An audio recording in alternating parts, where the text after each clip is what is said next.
GamecockCentral.com. That's still home base. My hidden talent, I'm a pretty good ping pong player, man. I'll just throw that one out at you right now. Okay, I'll take some of that. But we also have a lot of talent too. So I mean, they're young and they're inexperienced. Coach of the 2024 4A Boys State Championship. And George Felton.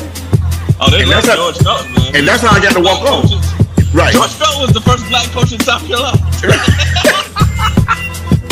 Joe running the curve, and you come off the curve, you're just like, okay, I got to keep running. With some better help. I know, shocking. I mean, that's really welcome in the Huff Nation Sports Zone. Huff Nation Sports under the platform of Lost Letterman. I am Stacey Huff. It is Timeout Convos, the exact name of this show. And welcome in as always. We're going to chop it up and talk about some things in the world of sports. And joined today with my good friend and brother Chris Deering, outstanding sports writer, and he'll share a little bit about how you can read some of his work. And we're in a unique week this week. Chris, you go ahead and tell the folks a little bit about the backdrop of what we're doing here. This is Wednesday, September 25th. A new landscape with the weather situation. What are some of your broad observations as we, first of all, welcome in. Good to see you. But talk about what it looks like, the scenery right now looks like with all the rescheduled games.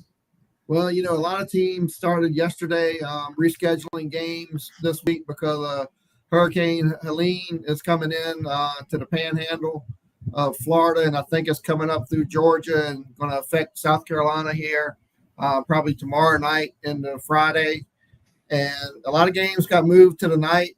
Some people stayed put. They're playing on Friday. Some games have been moved to Saturday at this point. And I think if we get the impact that some think we will, some of these Friday games might get moved to Saturday still. So really a holding pattern on what's happening on Friday. But tonight we got football. I'm live on location at White Knoll High School right now. They welcome Fort Dorchester from the Low Country up tonight. Last of the non-region game, Stacey. We hit the halfway point, brother. We get ready to get into region play and getting ready for playoffs.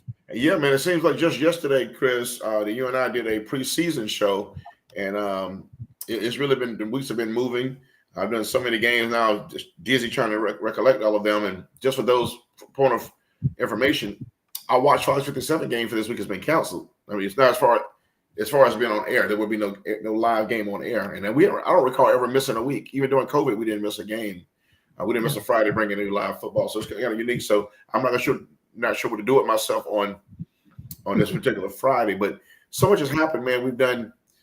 We've seen so many upsets, some new strong programs emerging, some teams getting out to some really great starts. But talk a little bit, stay on the weather. We'll get to some of the things we've seen in a moment, but because of the weather, the impending weather, the only question, Chris, and I hate to be this guy, but I'm going to be this guy. Games have moved to Wednesday. You're at a game right now. And you mentioned there's a lot of games tonight. Games on Thursday. I know the Ridgeview games moved to Saturday, and maybe Irmo, I think, not Irmo. Somebody else has moved to Saturday. I just saw on Twitter. There could be several games on Saturday. But that being said, if that's the case, then why are there any games on Friday then? Why are there any games on Friday? Well, that's a good point at this stage.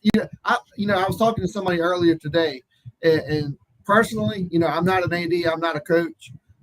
I probably would be sitting still on Friday for right now if it was my call. And if it comes in and we get the impact that they think we will, then I'm going to move to Saturday. Or, I think I do remember way back in the day playing a game on a Monday night. And that's always an option. I think this week we got a game on Monday night, actually. I saw that. And another point of information, I did last Friday. I did a Newberry Fairfield Central game, and the last time I saw Newberry in person, Lou Bajak and I did a Monday night game on Watch Fox 57 instead of Friday Night Rivals. It was a Monday Night Rivals game, and Lou, in his one-time only color commentary role, did a game with me. It was Coach Phil Strickland's. Yes. My screen went away. It was Phil Strickland's last season before he retired. I remember that. I watched that game. Yeah, because of weather, COVID, whatever combination of things, we did a Monday. Only game I've ever done on a Monday. But that was the same Newberry team program I saw. So yes, it's a strange week to say the least. And by the way, we hope to be joined by Coach Aaron Brand later in the show. We don't know this Havoc has played, but as of a couple of days ago, he was committed to being on. He has a bye week, and Coach Dustin Curtis was supposed to be also a guest on the show tonight, and of course he has a game now. So, Yep. But that was going to be our two guests on this show. With Chris and I was Aaron Brand of Irmo and Dustin Curtis of Lexington, two guys who will play a week from Friday versus each other. So that would have been a really. But Coach Brand, hopefully he'll still be able to make a call. We understand. I texted Coach Curtis earlier today, so he hopes to come on with us again. Come on with us later in another show. I'm going to do a show at the end of October, and we're going to do one getting ready for the playoffs. Hopefully, Coach Curtis join us then. So, Chris, that being said, with all that, instead of Friday night conversation, we have Wednesday, Thursday, Friday, Saturday, and Monday games. We're almost on the NFL now. We have games every day of the week. That's right. Yeah. Which ones? I know you're at that particular game at White Knoll, hosted Fort Dorchester. What are some other games that have caught your eye for this very, very strange week? Well, also another thing you got in the mix this week is you got teams on bye. You just mentioned Irmo; they have a bye this week. A couple other teams have a bye. I actually have the list right over here. I think I left it in my car. But some other games that right now I'm planning on Friday night. Going to a game that maybe at the beginning of the season we didn't have these two teams on our radar. Swansea is playing at Columbia High. Both of those teams are 4-1 coming into that game, and both have played really, really well. And so I think they're setting up to have a good season, hopefully getting maybe a home postseason game. And I think again at the beginning of the season I didn't have either one of those teams being 4-1 at this point. And so they've surprised me, and so I want to go see what they're all about. So that's a game that I'm really interested in seeing this week. And that's even before they started making the changes. Yeah. That was the game I was going to this week to see those two teams. Well, I'll say this, Chris, and I say it all the time on radio. I've said it on different platforms, but one of my favorite things about sports to this very day of all these years is one of my favorite things is the things I don't know. Right? Yes. And I did not know Swansea would be 4-1 or Columbia High. I love these are pleasant surprises. And we did a game on TV last year, Swansea versus I can't remember it was at Swansea, and that program was just not. It was not in a good place. Yes. And I know they made some changes over there, but Columbia High's been down for a while. But so kudos to those coaching staffs who got the kids buying in and turning around. And no matter what happens the rest of the season, they've kind of got everybody's attention. And one of those teams leaves the game this week 5-1. That's very, very strong. Very strong. And like I say, I don't think anybody expected that in the preseason. I know last week Swansea had their first loss against a very good Barnwell team that's ranked in Class 2A, and it was 14-7. It was very close. So it was. Again, that's a good team. They haven't given up over 20 points in a game yet this year. So they're really good defensively. Coach Willie Fox is the one over there. He's done a great job. Can't wait I don't know him. I'm going to meet him for the first time this week. So looking forward to that as well. Well, we got a little bit of time, so we're going to definitely break some things down in some more detail as we go along. We got this is, by the way, folks, this will be about a 45-minute show, and I thank everybody for tuning in. And just take this point to mention Atkins Law Firm, good friends of mine, both radio, TV, and on podcasts, and that they've supportive of high school athletics around the Midlands. Atkins Law Firm, when it comes to workers' comp cases, who you hire matters. Shout out to Holly Atkins over there, and my guy Joe, who just did a game on TV with me on Friday, Joe Weidman from a Belton Honeypath defensive end who played at Presbyterian. Won a state championship at Belton Honeypath. And shout out to Joe Casham, who'll be back in the booth with me. It was going to be this Friday, but whenever we go back on there. But shout out to all those folks. But Atkins Law Firm, a proud sponsor of Timeout Convos as well. So you mentioned that game. There's some teams. We had a game last week that might have surprised some people. This Ridgeview team I mentioned earlier, they have a Saturday game at noon versus Westwood. And Westwood last week, this past Friday, stunned Blythewood. I think that was one of the scores this past Friday that made you go, wow. I was not expecting that. Blythewood came in and it playing really well. Yeah. Westwood, on the other hand, has struggled a little bit. But they did what they needed to do. They forced some turnovers. From what I understand, Blythewood moved the ball, but when it got down in the red zone, couldn't cash in. And 7-0 win for Westwood. And one of their kids, Rios, he had like 16 tackles last week. I mean, that's a big time night. That's how you get on the radar, right? That's how you get on Chris Deering's radar right there. That's how you get on Chris Deering's radar. You have 16 tackles, and I'm going to write about you, brother. I promise. Absolutely. Yeah. Those are pinball machine numbers for a defensive player. 17 that's getting up there. And not only the outcome of the game, Chris, but the score, the low scoring game, because Blythewood have been clicking, and they have a lot of talent over there as well. So kudos again to the Red Hawks, and that sets up a big matchup that some people might have thought was, going to favor Ridgeview, who's been stunned and come out with 1 and 2 start or whatever, and now Westwood, which is a rivalry game, school separated by 4.5 miles or whatever. That game Saturday is going to be a big one because one of those teams, Westwood wins that, and their needle is going pointing upward, and they poised for going to region high. And then if Ridgeview struggles in that game, they're going to be, probably written off pretty much in that 5A category. So it's a big game for both of those that we just kind of. Again, it's hard to think Saturday at noon. So Yeah, exactly. That's college football. We'll see. Talk to me a little bit about Dutch Fork, man, where they are right now. We know they've been looking dominant. Do you see any challengers coming for them right now? Because they've been just kind of having their way. I don't want to sit here and say no. Nobody can challenge Dutch Fork at this point because last year at this time we sat here and talked about what was wrong with Dutch Fork, and they showed us nothing was wrong. They won a state championship again. Right. But the way this defense is playing, Stacy, they've given up 7 points all year. They're just taking teams out in the first quarter and not giving them a chance at all. And the way that defense playing, Josh Smith just got recently offered by South Carolina just over a week ago. That was big. Raleigh Salters. I mean, they're just deep defensively, and they fly around and get to the ball, and they've been healthy. There's been no injuries this year. Ethan Offing, the quarterback, he's been really good. This could be somebody's going to take a valiant effort to knock off Dutch Fork. I don't see them scoring less than 24, 28 points, and I just don't see that defense giving up that many points right now. Now, on the flip side, the region they're in, which White Knoll's one of these teams, that region they've got 3 losses. White Knoll lost to Sumter, a team ranked in the top 10. River Bluff's undefeated. Lexington lost to North Augusta, who's a top 10 team in 4A. Yeah. And Chapin lost to Somerville last week. That's the only 3 losses this region has. So the region plays can be a little bit better than normal, I think, this year. So 2 teams you mentioned, you kind of teed me up without even meaning to. You mentioned Sumter. Lugoff at Sumter's a game that's intriguing to me.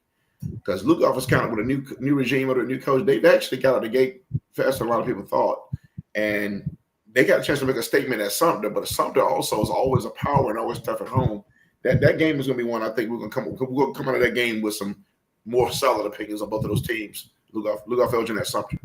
Yeah, that's a good one. I went over to Lugoff during spring practice, and they, Leon Boulware's over there in first year coaching. He was at Louisville. He's done a really good job. They're really young. That Lugoff team's really young, and they got a lot of talent, though.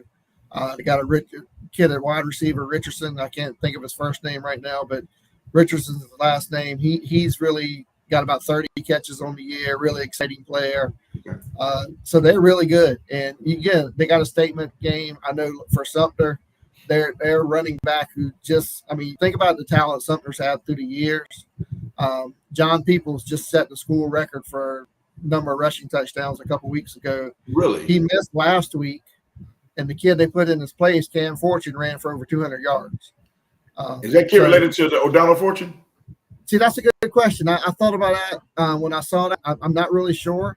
Now, Cam Fortune is he's not a bad player. He's the second leading rusher. He was coming into last week, but they just plugged him into that lead back role, and he, like I say, ran for over 200 yards. Sumter's good. They beat this White Knoll team earlier this year in overtime. They were down, I think, 17 or 18 points at one point. Came back and forced overtime and won it in the OT. So Sumter's a team that's got a lot of talent. They got a defensive end committed to South Carolina, Anthony Addison. So they He's can a be beast, man. I saw him hit him last year. Yeah. And I tell you what, he's a beast. And I'm gonna tell you a name to remember: Jeremiah Burson. He's a transfer from Mesquite School. Say it again. Say his name again. We got a glitch for a minute. What is it? Jeremiah Burson. Okay. He is the real deal. He plays linebacker. He's actually leading them in tackles right now. Okay. And I think he's got a chance to be really good. He's a senior. He transferred over for his senior year from Mesquite School. He's played lights out. He's really added to that Sumter defense. And that Sumter defense was already good. Yeah. Oh, yeah, no doubt. So we have them, another shameless plug, we have them on our Friday Night Rivals game of the week versus Blythewood in a few weeks. That's going to be a really good matchup. Blythewood has something as well. Earlier, you mentioned Somerville, the other school you mentioned that I was going to go there. The lower state, they seem to be the 5A team right now. Right now, them against Dutch Fork. Would it be close? So I don't think so.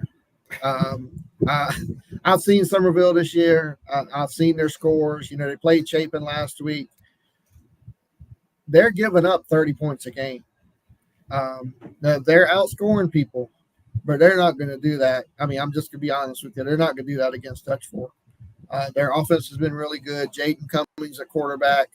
They got a Keyshawn Washington. He's sort of a hybrid. He lines up in the slot, running back, wide out. I mean, he does a little bit of everything. Talented kid, yeah. He's really good. The Jaden Murray Kelly, another kid. He's a sophomore, our number one ranked sophomore in the state. Yeah. He's going to be really good.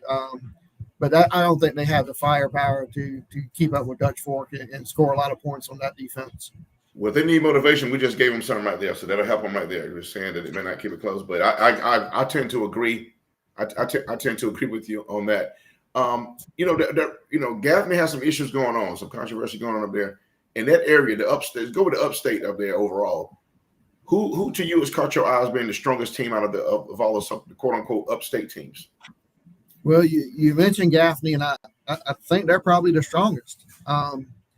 They're facing an unfortunate situation right now where they're going to be without their starting quarterback, Javon Gilmore, for the next couple of weeks. Yeah.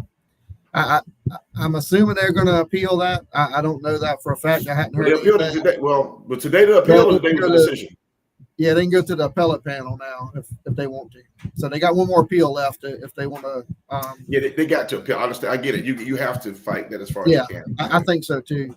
And I would be honest, and this is probably going to be an unpopular opinion. I've seen the film. I've seen what happened. I think it's a no-call situation. Just you don't throw the kid out of the game. You just keep playing. It was very minimal, not unless there's something on after the piece I saw got cut off. I don't know. Yeah, I didn't see the video at all. That's why I definitely want to hear your take. I didn't see it at all. I heard about it, but I didn't see the video. I sent it to you after this is over. Please. And I meant to ask that. I drove up from Jacksonville today. I meant to say, but I said I can't watch it anyway. I just got off the road. I was like, I know Chris has it. I knew you had it. Yeah, I had it. Yeah, I got it Saturday morning. Again, I think it's a situation where so it was a bad look on both Gilmore and the assistant coach from Bowling Spring. He played a factor into it, but I don't know that you throw Gilmore out of the game for what he did. You just let him play on. I actually showed it to some coaches today that hadn't seen it yet, and they sort of agreed with me. They asked what the big deal was, and I told them I didn't know the answer to that. So without seeing the video, let me throw the caveat out there that I did not see the video, but just as a human, just on a humanitarian, just as somebody who's just been around a little bit, in my opinion, anytime there's arguably, it's debatable whether it should have been called or not, there's got to be a no call, right? If it's questionable, that's the first thing. Second thing is, anytime an adult and a kid are interacting, it's going to look worse for the adults. It's the adult's fault. Absolutely, 100%. Every time, whether it really is, even if it really, at the end of the day, it's always going to be said the adult has to be the adult. Yes, exactly. Without seeing the video, but so it's a bad look. So it's no, there's no win for the adult in this situation because he's, Yeah, he's taking up in a conversation with the kid. And the coaches I showed it to today, it was a group of coaches. They asked what the punishment was for the Boiling Springs assistant coach, and I don't know the answer to that. I've not seen any follow up on that. I don't know if he's suspended. Just don't know what's going on there. Yeah, I didn't see the video, but I read a good bit of responses to the situation. I hadn't seen or heard what that meant, and I would think it would have to be something. But I hadn't seen, and again, without seeing the video, but I'm sure if you're Boiling Springs, you got to come out with a statement at some point, maybe. Yeah, I would think so. And I've not seen anything, and I probably hadn't been on Twitter or X as much as normal this week. Work's been sort of busy. Yeah, that's what I was saying. Bro. I was in Low Country during the weekend, and then went to play the golf tournament in Jacksonville, where I played horribly, by the way, yesterday. But drove up Monday, golf yesterday, back. So I'm out of the loop a little bit, but I definitely have some things on my mind that we'll get to here in the next 30 minutes or so that I wanted to share. I'm glad. That's why I want to definitely get this show out there and get some thoughts, because as you mentioned, we are on the precipice of region play. And some people started region play. Right, exactly. So it's about to get hot and heavy, and I want to get some thoughts out there, because when we come back in October and have the show, and I want to have a full panel, maybe Tyler Cupp, Thomas Grant, me, you, a couple of coaches. We're going to get ready right before the playoffs. So I want to bring us all back together. But right now, I want to chop it up about what we've seen because of some developments, like the Gaffney situation, like Dutch Fork's dominance, Somerville in the Low Country, Ridgeview's rough start, Lexington was off to a start, things like that. But while we're talking about this first portion of the season, I asked you, who looks strong to you or whatever. Are there any disappointments that come to mind, or teams you think may still have time to? Because last year this time it was easy. It was Dutch Fork. We were like, not necessarily disappointment. Yeah. It was like, what's going on with Dutch Fork? That was the talk. A team that who may need to turn it around to get to where it used to being. Who this year needs to turn it around? Well, and you might have already touched on my answer for that. And I hate to keep focusing on 5A because there's 4 other classifications, but it might be Ridgeview. But you look at the schedule they played. I mean, they hadn't played an easy team yet. They played Camden, they played South Florence. They've been Northwestern. Really good. Northwestern, yeah. So they've played some really good teams, and they've been up a little bit. They've been beaten around a little bit, but sometimes, like Dutch Fork proved last year, that's an eye opener, and it could benefit you down the road. They get to play in that region, and it's going to be a tough region. Like I say, got Blythewood in there, Sumter in there. It's going to be really good to see how they respond. They got their star receivers out, Jordan Gidron, for at least a couple more weeks, I think. With a meniscus, meniscus in the knee. Yes. The first game he was out was the game we had against Camden, and they lost that one. They, it was 26-21 at halftime, and they, Camden, it was a defensive issue. Really, Camden just figured it out in the second half and ran off 22 straight. And I think that's where the problem's been for Ridgeview is on the defensive side of the ball. I think Trey Howard's played well. They got another good sophomore receiver and Christian Jackson. Really fast kid, really talented. Yeah, he's really looks good on film. So looking forward to seeing them in person at some point before the season's over. I might actually, if things work out, I might be there on Saturday. I just don't know yet. I got you. But they're talented. There's no question about it. They just got to put it together, and I think defensively is where they have to put it together first. Without a doubt, I think that calling that game, it was very painful. Obviously, defense, some holes to be plugged. On another positive note, let's go to Orangeburg, Wilkinson. Coach Chris Carter over there, going back home again. They got to get really strong, and that team is still. They were young last year when we saw them. They're still young. Yeah, he got some guys, and he plays a very smash mouth style of football. He's got 2 running backs right. that I think will probably go over 1,000 yards each, if I'm not mistaken. They're on pace for that right now. Physical team. Yeah, very physical team. They've played well early in the season. I think they're 4-1, if I'm not mistaken, as well. I think they might be on the fringe of the top 10 in 4A. Right. So, again, another turnaround team. There's one we hadn't talked about yet that I want to get to, and I know it's got to be on your radar. Go ahead, throw it out. Richmond Northeast. Yeah, definitely was something I was talking about. What Walt Wilson is doing, and they play with a chip on their shoulder. They do have a chip on their shoulder. Yes, and they his do. Son, listen, Will Wilson is he's that guy. So I'm gonna tell you, if we get Coach Brand on here, if you get a chance to go out and see Will Wilson and AJ Brand play quarterback before the season is over, I highly suggest you do that because those kids are next level kids. Stacey, when's the last time?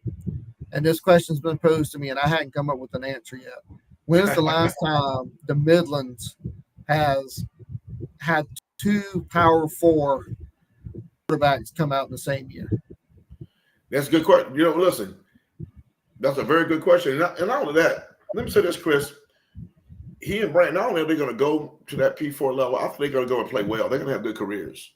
Yes. They project as young men who are going to be impact players at their school. And you're right. I don't know if we've seen this. And they're no-brainer P4. So they were like, they're not guys who barely got on. These are guys who are highly coveted. Yes. North Carolina State could use Will Wilson Saturday. Yeah, you're probably right. They struggled a good bit. He can run it. He can throw it. Listen, and he's a coach's son. Both of them are coach's sons. They have the demeanor. They have the pedigree. They have the mentality. They know how to handle themselves in front of a microphone. They know how to lead a team. Yeah. So they're both, by the way, both great students. Yeah. Everything they check all the boxes. I said that's 2 kids that I've never gotten a yes sir or no sir when I talked to them. I've talked to both of them a bunch.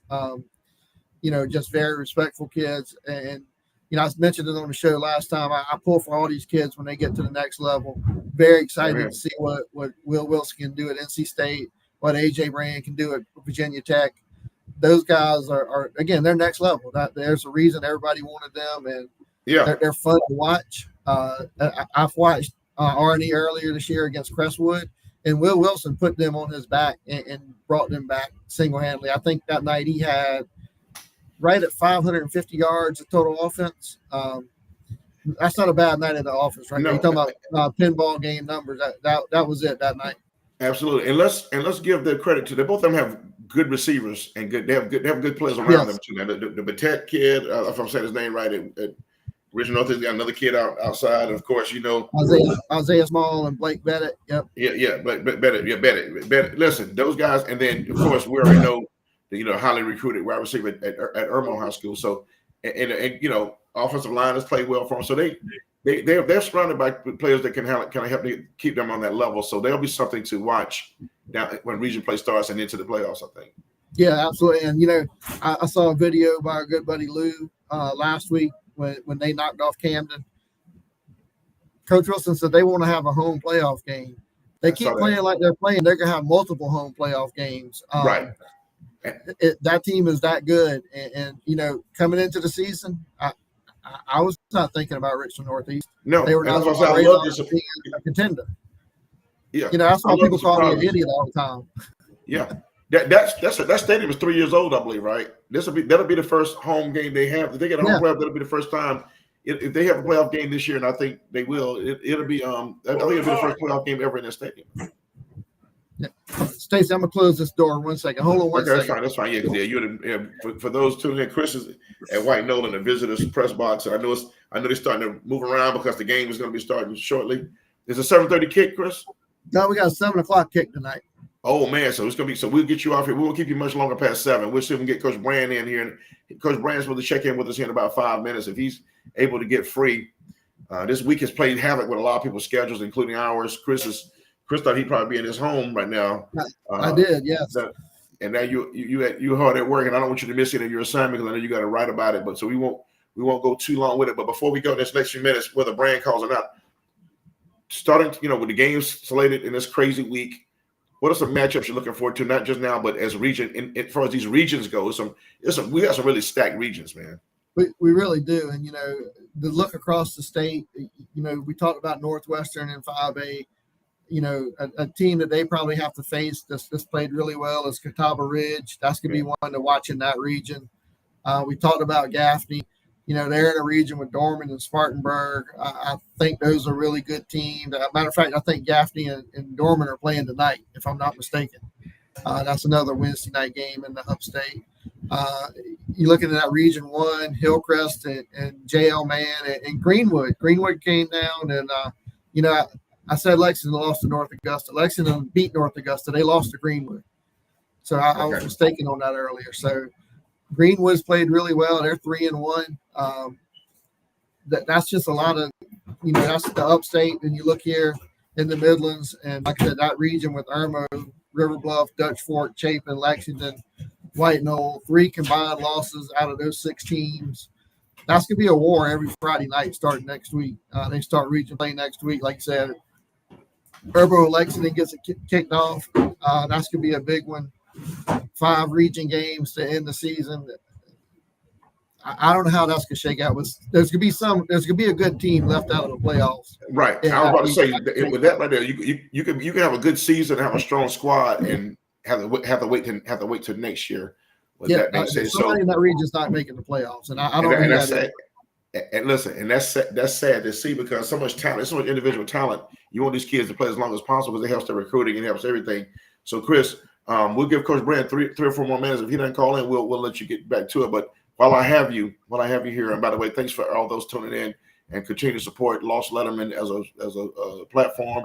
Timeout Convos, and again, Atkins Law Firm. You see them right there. Great Barbecue. One of our other friends at the Tony Desher Show Law Firm, also a proud sponsor of the platform and the programming I do as well. So, but before, real quick, individuals, the Shrine Bowl stuff. I think the Shrine Bowl conversations happen way too early every year and all that. What are some players you think have stepped forward as far as getting some recollection? I know the kid, Skeezer is not part of that, but the running back at Carter Newman is a guy who burst upon the scene. Is there some guys as far as the other schools that you're saying about that may have announced themselves as guys who are going to get accolades and postseason awards? That's a great question. One of the conversations we already mentioned Aaron Brand and Will Wilson, or AJ Brand and Will Wilson. You got Cutter Woods up from West Side. Yes. Who's going to be the Shrine Bowl quarterback? So they can take 3. They usually only take 2. It's already going to be controversy. That's what I'm saying. It's controversy already going to happen. I think you got to take 3 this year. The way it looks here locally. Oh man, some of our better players here in the Midlands are juniors and sophomores. True. So, I think Christian Jackson of Ridgeview, as a 10th grader, has a kind of announced himself. The running back at Fairfield Central, the kid who Tydarion Greer. Yeah, Greer went for 2. He went for 2 something on our in front of our cameras on Friday night. I didn't know. Yeah. I knew about him, but I think he needs much more volume screaming his praises. This kid is the real deal. He's a grown man. Yeah, he's a natural wide receiver, Stacey, believe it or not. Right, he was like that. I think that running back role, and he, like I said, I think last week I had the stats. I think he had 250 last week in your game against Newberry. 31 for 250 or so. Yeah. Yeah. So I've been writing about Tydarion Greer for 3 years. I started when he was a sophomore. They had Cam McMillan, the quarterback, who's transferred now to where is he at? South Point. South Point, yeah. Yeah. So I've been writing about him since then, and he's a good-looking kid. I can't. Again, yeah, you're right. I think he's underpublicized. He's a kid that hadn't gotten the pub that a lot of kids have. I'm told that James Madison is on the brink of offering, but they haven't yet. But that's kind of. But I think he needs bigger offers than that. Not knocking James Madison, although you see what they did in North Carolina. I watched a lot of that game. Me too. I watched as much as I can stand. It was so out of hand and ugly. But that's kid. So I think they'll launch an offer here soon. But I think as a senior, I would expect him to have more. But he'll go somewhere. But that kid is special. He was one of those guys that I had heard a little bit about. I've seen you talk about. But when I saw him with my own eyes, I was like, man, this guy really, he jumped out immediately. The first time he touched the football Friday night, he made a point, and the entire game he was dominant. So just guys like that, I think are going to step forward. I hope maybe a Shrine Bowl mention. I don't know for him. There's a lot of good running backs in the state. Stacey, how about 4D went onside kick to start the game? What? Listen, they came out making a statement. They didn't get it, but they went onside kick to start the game. Well, look, I know you're working. You got a lot to get to here. So what we're going to do is we're going to get a couple final thoughts, and you tell the folks how they can read your writing. And we got a little different platform. It's not a newspaper setting like traditional. It's Prep Red Zone SC, and we have 6 or 7 guys all over the state. I'm here in Columbia. Thomas Grant, who's a friend of this show, is here in Columbia. We got one down in Myrtle Beach area. We got a couple in the upstate. We got one in Rock Hill. So we cover the entire state. I'm willing to tell you, we see more players than any other media outlet out there, and I'll put that up against anybody. So we write about players. We don't necessarily write about coaches and coaches changes. We focus on the players and what they do and what they can do at the next level, and we do it 365 days a year. We don't take off. Mid-December is not the end of it for us. We go all the way to all year. Like I said, we don't. Sorry, I'm trying to keep a little stat here. No, go ahead. Listen, I'm gonna let you go. Do me this favor. We're gonna let you sign off. You see you how to reach Chris on Twitter at cdeering82. Our schedule got thrown off a little bit because of the games. Chris was not supposed to have to cover a game right now, but he is. So that's how you can reach him on Twitter. Chris, when we get off the phone, we'll let you go and cover the game. Do me a favor. Resend me the schedule of games. I couldn't see the day of some. I'll see the game, but the header was cut off. So I'm gonna read the folks some of the schedules of today, tomorrow, Friday, Saturday, and Monday. If you can, in the next few minutes while I'm on there, I'm gonna stay on a few more minutes, and I'm gonna read it to him while you cover your game. But you can go ahead and sign off now. But just send that to me if you can. Okay. I'll do it right now. So I appreciate it. Y'all have a good evening. Thanks for the platform. No doubt. Appreciate you, my man. So Chris is gonna step away, and we thank him for his time. He's over covering the Fort Dorchester White Knoll game, and again, this is the weather, folks. That impending a week, out of the abundance of caution is the phrase they use. I think in the weather business and whatever business they use, out of abundance of caution, games have been moved because of the weather front coming in, and we pray safety for everyone and students, faculty, players, coaches, fans. They're trying to move folks out of the way of what could be bad weather and on the worst case, devastating type weather. We hope everyone remains as dry as possible, safe as possible. Please, for those tuning in, please pay attention to your weather forecast and act accordingly and use, again, an abundance of caution. So that's why the games are going on today. That's a lot of games. Chris is going to resend them to me at some point. I want to give some of you guys some of these games going on, Chris, before I get up out of here, and I just want to make sure I got the right date. Fairfield Central is at Andrew Jackson this week. You check your local listings for the exact day of these games. Gilbert is at Aiken. Heathwood Hall at Porter-Garden. Heathwood Hall has a running back who's ranked in the top 5 in the nation. Providence Athletic Club at Cambridge Academy. Trinity College at Northside Northside Christian. Spring Valley at Blythewood tonight is a good one over here in my neck of the woods out here in Northeast Columbia. It's a different week, folks. It's a different kind of week. But when we come on, we're gonna have at least one October show, and we're gonna at that point take a look at the season that is 2024 and project playoff matchups and region champions. We'll do that probably the last week of October. On behalf of Christopher Deering, my man Todd with Lost Letterman, who's also a producer extraordinary behind the scenes, I am Stacey Huff, your host for Timeout Convos on Lost Letterman, Timeout Convos with Stacey Huff, and as the president of Huff Nation Sports. Be safe in the weather out there. Go check out the games if you can safely. Games on Saturday noon. Check if you like Saturday football. There's some states up north that only play high school football on Saturdays. We're not used to that here. We're all about the Friday night rivals. That's the name of the broadcast we do on Watch Fox. There'll be no Watch Fox game, live game this week. I think they may rebroadcast another one, but tune in if you can. And we'll resume the following week with our regular schedule with the Sonic Friday Night Rivals high school football game of the week. But there's Wednesday football this week, Thursday, Friday, Saturday, and Monday. So on behalf of all those folks, I'm Stacey Huff, Atkins Law Firm, my sponsor, Tony Desher Law Firm, saying good night on Timeout. GamecockCentral.com, that's still home base. My hidden talent, I'm a pretty good ping pong player, man. I'll just throw that one out at you right now. Okay, I'll take some of that. But we also have a lot of talent too. So I mean, they're young and they're inexperienced. Coach of the 2024 4A Boys State Championship. George Felton. Oh, they love George Felton, man. And that's how I got to walk on.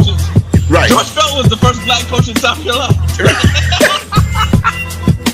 You're running the curve. When you come off the curve, you're just like, okay, I got to keep running.